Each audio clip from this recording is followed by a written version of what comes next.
Hey there, welcome back to my channel, or hello if you're new. My name is Raven, and today we're going to be having a chill day, mostly in my craft room. I've been trying to restructure my schedule so that I have a day off every week where I can focus on craft projects and just being cozy. I think it'll be more entertaining film-wise, and I think it'll be more relaxing for me overall. So this is one of the first attempts at incorporating that change. Starting off, I went over my to-do list and did a bit of calendar blocking on Notion. It is not critical or important that I stick to calendar blocking on a day like today, but calendar blocking helps me to be more realistic about my to-do list expectations and a little nudge if I'm wrapping up a task and I can't remember what I'm supposed to do next. The first project I wanted to get started on was to make a pillow for the rabbits. Malice likes to roll up the edges of the blankets around her, and I thought that a bunny-sized body pillow would be nice. I know they make hot dog bun shaped beds for rabbits, and I think they would genuinely love one of these, but I didn't have any batting for the center section, so I figured I could make a simple pillow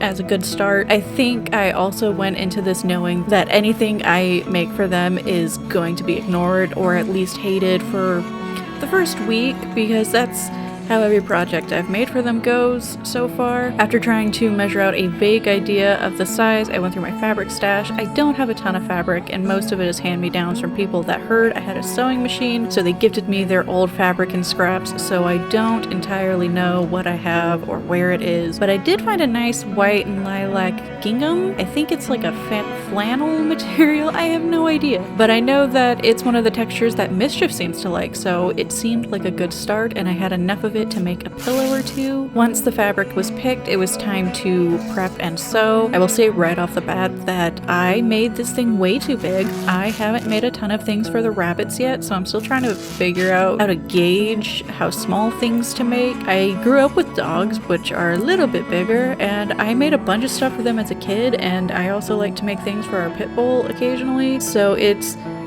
really just skewing my proportion for rabbits now. Life has been semi-hectic and I haven't had time, but I will eventually be taking this pillow apart and splitting it into smaller pillows, at least by half for them. I also have a little bit of the fabric left over that I think I could make a cute little bed if I get some batting and do some quilting with. Other than the size issue, this was a very straightforward pillow. I sewed the two rectangles together, I flipped it inside out, and I stuffed it basically with all of the polyfill that I had left on hand from making amigurumi, and then I hand stitched the side left open for flipping and then tried to give it to them.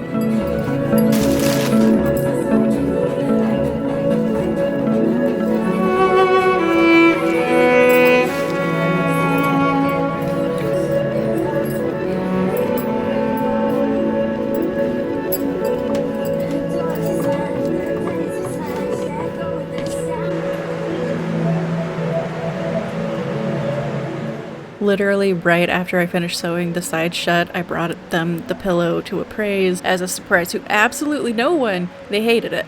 They really hated it. They hated it a little more than I expected, but seeing as how it's definitely way too big, I can understand. It looks way too big for them to use comfortably. You see in a minute or two that I had to take it away from the chair and put it on the bed in their enclosure because Malice was not having it. It's still there. They haven't used it a single time, but they allow it to exist, which is progress. In a future cozy vlog, I'll be ripping its guts out and making a smaller set of pillows for them to actually be able to use. But right now we have to rearrange the entire house.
After my sewing project failed, I moved on to embroidery, which I tend to be a little bit more successful with. I had recently posted a picture of my project in a fan club for the book series that the project was based on, and another artist DM'd me and asked if I wanted to collab on a piece together. He sent me the design the night before filming, so I needed to prep the fabric and the pattern transfer. The only things I changed about the design were the color of the background for the sake of printer ink, and I added the artist's name in a font that would be easier to stitch. I'm hoping this will be a future standalone project vlog, and so if you like watching embroidery and or you like the Duskwalker Bride series, please comment below so I feel a healthy amount of pressure to follow through with the vlog and actually getting it done. So far, I have not started on this project because life has been hectic and I really need to start on it soon. I'm also almost ready to start on a new embroidery project, so it is great timing for me. Sticking with the embroidery theme, I have an increasingly large pile of project that I have finished stitching and washed but not yet framed that I really need to make progress on finishing. Enough that we're gonna do like a batch of them today. The first thing that is bottlenecking all of these projects is that they needed their hoops to be painted.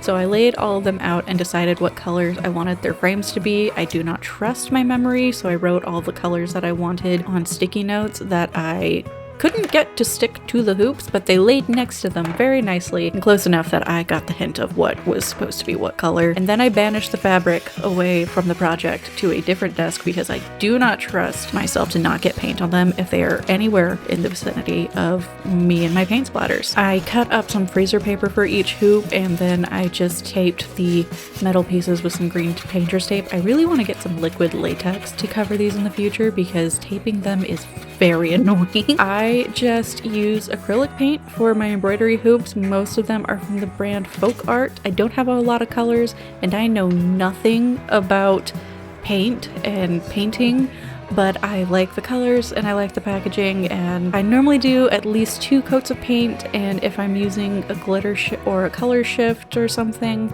I will do like a 3rd coat. Since I was painting multiple hoops, instead of setting a timer to wait for everything to dry, I just kept everything on a rotation and let them dry in between each round as they went. After they're painted, I wait at least a full day before I spray them with some paint seal, which then waits another 24 hours, which is why all of the projects tend to bottleneck here. Getting all of the paint out, making sure I have a clean surface, and then also having to wait in between.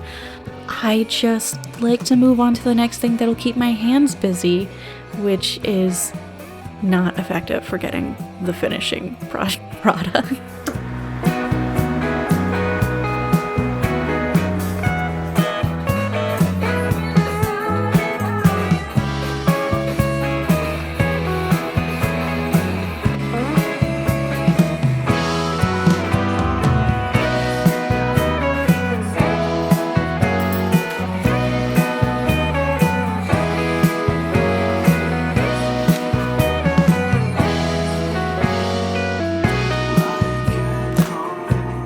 One of the things I constantly try to make time for as an adult recovering from a lot of different things is video games.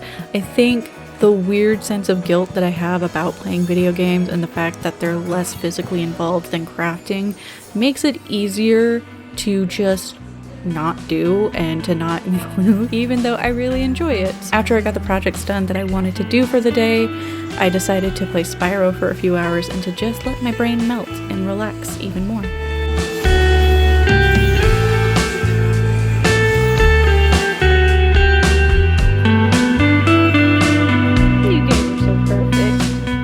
Possibly too relaxed to vlog after this, and I didn't get very much footage, but I ended the night with a walk on my treadmill and reading on the Kindle app. I normally walk about an hour and I have it set to a small incline, and then I took a shower and had some salad for dinner. I ate almost nothing but salads for dinner all summer because it is too hot to turn the oven on or the stove. It's too hot to eat and I think about food. The heat didn't really let up until the last couple of weeks, maybe the last week actually. There were lots of salads. This Asian chopped salad kit is my new favorite of all of the chopped kit varieties. The chopped salad kits tend to have a really good crunch to them, and this one in particular has a lot of cabbage and I really like the dressing. I don't like the swanton strips in the salad, but I do like them like as potato chip. Either way, thank you so much for watching. Leave me a dragon emoji in the comments. Let me know that you stayed until the end, and hit subscribe if you want to see more content in the future. I hope you're having a wonderful day or that tomorrow is better. Bye!